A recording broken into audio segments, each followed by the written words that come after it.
joining us now on the MARR Rock Show. It's the second time we've had Gretta, and we've had her whole band on the show. It's the second time we've had Take 147 on the show. They will be playing our MARR Rocks for MDA benefit April 11th in Hagerstown. Gretta, welcome back to the show. Thank you, K-Rock. It's good to be back. So, hey, man, first of all, we can't thank you ladies enough for playing our show. We were very excited. But for folks who don't know you yet, they're going to be seeing you for the first time, give us a brief little history of your band. Okay, I'll try and sum up 10 years briefly. But Amber and I, Amber's the bass player. Amber and I we grew up together, best friends, went to high school, grade school, high school, and just remained friends throughout the years. I've always been in and out of little garage or basement bands, jam sessions and whatnot, and she decided that she kind of wanted to share that with me and do something, so she got a bass and a little starter kit and kind of helped each other learn some different songs, and she really put in a lot of effort on her own with the little DVD that she got in the pack, and kind of went from there. We were like, well, maybe we should try and find a drummer, and she was at a picnic and met Patty, and we ended up, getting together with her, kind of sort of auditioning her, although Patty probably should have auditioned us, to be honest. But Patty joined the band, and after that we were in search of a lead player, and we put an ad in the PA Musician magazine here, and we got a couple answers, and we ended up getting Mikey, and Mikey was with us for about 4 years, and he decided he wanted to do it a little more often gigs-wise than we wanted to, and he joined a country band. And then we were kind of like back and forth in a search for a little while. We really ultimately always wanted to get a female lead to complete that whole female, band, but it was proving to be tough. And then came along Rochelle, and she answered the ad originally, and then something came up in her life and she couldn't audition, and we went a couple months, and she came to a show, and she approached myself and said, hey, listen, things kind of straightened out in my life. I'd like to audition, and the rest is history. As far as, Ro being with us now almost 6 years. That's the history of us, in a nutshell. Yeah, and that's a very cool, and it's kind of cool, like, it originally didn't feel like you started off trying to be an all-female band, but the cards were right and the stage was set and just sort of worked out that way in the end. Hey, so tell folks about Nothing to Lose. It's an awesome album. I've been playing a number of the songs off of that album that I like a lot. Where was that recorded, and who produced that album? It was recorded at Full Tilt Productions in Mechanicsburg, PA, by Jason Schaefer.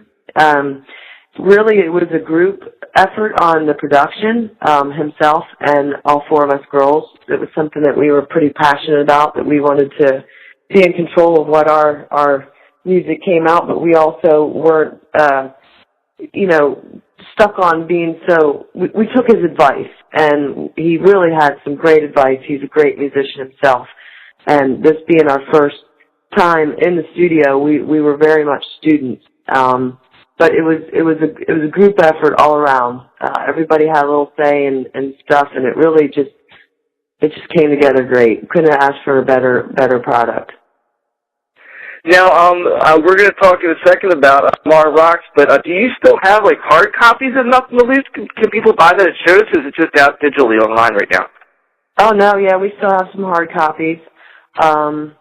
And they're sitting in one of my spare bedrooms here. I'd love to get rid of them. we do have hard copies, and of course, you can buy them digitally. We find that, the hard copies, no pun intended, are harder to sell because everything is so digital. But we still got a good bit left, and we regularly sell them at shows, so it's good. But anybody looking for a hard copy can also get it online, ordered through Amazon. Yeah, one of the cool things about the hard copy is some folks can get that signed from you ladies after the shows. And, hey, one of those shows is going to be MARR Rocks for MDA 3 up in Hagerstown. So, we were so glad when you guys agreed to play. The first time we saw you, we loved your band. We knew you were a great fit. Now, have you played at Hagerstown before or with any of these bands before? The answer is no to both. We have not played in Hagerstown, and we're looking forward to hearing these other bands. We always enjoy listening to other musicians and supporting live music, and we're super excited to do this. You know, we get a lot of requests to play benefits, but it was hands down not even a question as to playing for this great cause that you guys put together. So we're very excited about getting in front of a new audience down there, and like I said, hear the other bands, and the cause is just great. Hey, tell us a little bit about your fans. You guys seem to have, I believe they're called Takers, is that right, your fan group? They have been, yes, they've been called Takers by Rachel Rocks, actually, with the PA musician, came out with that, and it just stuck. And our fans, I mean, it sounds so cliche to say that they're the best fans ever, but they really are. They're extremely loyal. And I think what kind of happened with that is that we've always made ourselves approachable, because we never thought of ourselves as too good to take a couple minutes and talk to somebody, and we've actually become really good friends with a lot of our fans. And it's like a big family, and I can't say it enough that if you don't have the time to go around and shake somebody's hand and thank them and talk to them, I mean, you're there because of them. So we've always taken that approach, and I think it's kind of just landed us into one of, I feel, the most loyal fan bases here in Central PA for a band. Yeah, and I think, Greta, I got to tell you, man, you're going to find Ms. MARR and myself, we would not have booked bands on this show that were not like you ladies, so it's going to be a great time. Every band up there is like this, and you guys are certainly no exception, and I witnessed it firsthand, man, how close you guys are to your fans. It's an amazing thing. Hey, so what are you ladies working on right now? Are you writing? Are you planning shows for the summer? What do you all have going on? We are writing.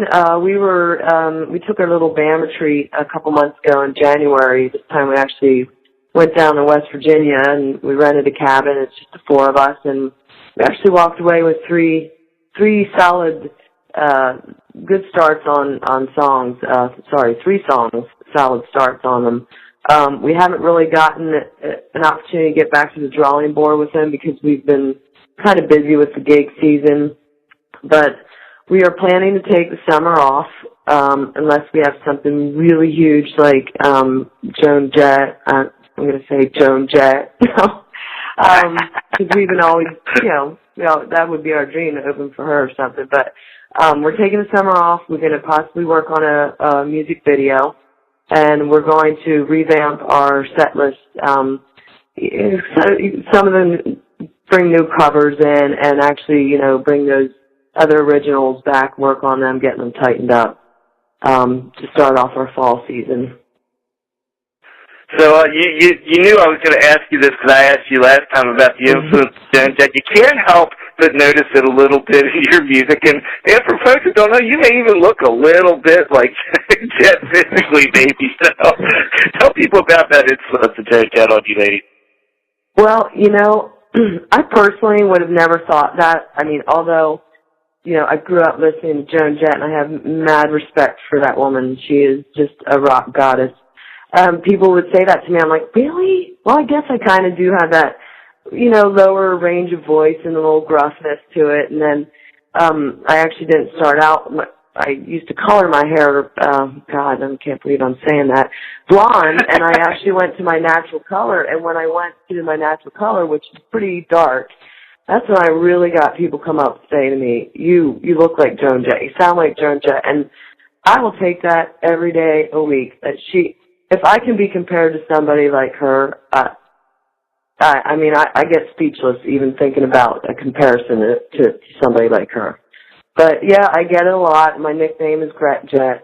So yeah, I'll take it. Well, I'll tell you, man, it's sincere for me, from a kid who grew up watching Joan in the clubs of Baltimore, man. Yeah, I definitely can see the comparisons, a good one. So, I saw you guys played something called a rock and country show. Was that actually a country show? Well, if you just separate that a little bit, it was rockin' with our end, and it was country with the opener. So that's what we kind of play on words, a rock and country show. We just did that last night. We were with Colt Wilbur Band, who's a local band up here. Super talented group of guys. We've been wanting to do a show with them, and it just became an opportunity that they could open for us last night. And they started out the evening with the country part of the show. And when I say they do country, they do a little bit more of the rockin' side of country, but our fans just loved them last night. And then we got up there and we're just rock, you know. So it was the best of both worlds, honestly. The place was packed. It was a fun night. St. Patty's Day, you can imagine. So, in addition to our show that's coming up, what all do you have else coming on? I know you went away on retreat and wrote some songs. What else are you looking forward to this summer and spring? Well, there's some things that we can't announce yet. So I know I'm putting that out as a teaser, but we just obviously contractually can't talk about it yet. But there's a couple things that are pretty exciting coming up. Really, we're going to finish out our local gigs here, and like I said, this summer, we're going to just take the time and try and do a music video, concentrate on reamping our set list, and, you know, hopefully write some more. We want to ride out our first album here for a little while. We don't want to rush a second album, so, you know, that's really our plan, kind of just take that time and get our creative juices flowing again and hit the fall season pretty hard. We're pretty booked up already in the fall, but we got some new places that we'll be playing, and we'll be putting them on our website shortly. Well, we're really hoping to help you expand that audience a little bit out in the Western Maryland. I think folks are really going to like your ladies' act out there, and we can't wait to have you. Now, hey, just one last thing. Do you have a personal favorite Take 147 tune? I always find artists have a hard time answering that, but do you have one? You're right. It is a tough question because I do love every song on the album, but I would say my personal favorite is just a song that's closer to me. It's a song that I wrote. It stayed dormant for about 9 years, and that's the piano song, Goodbye.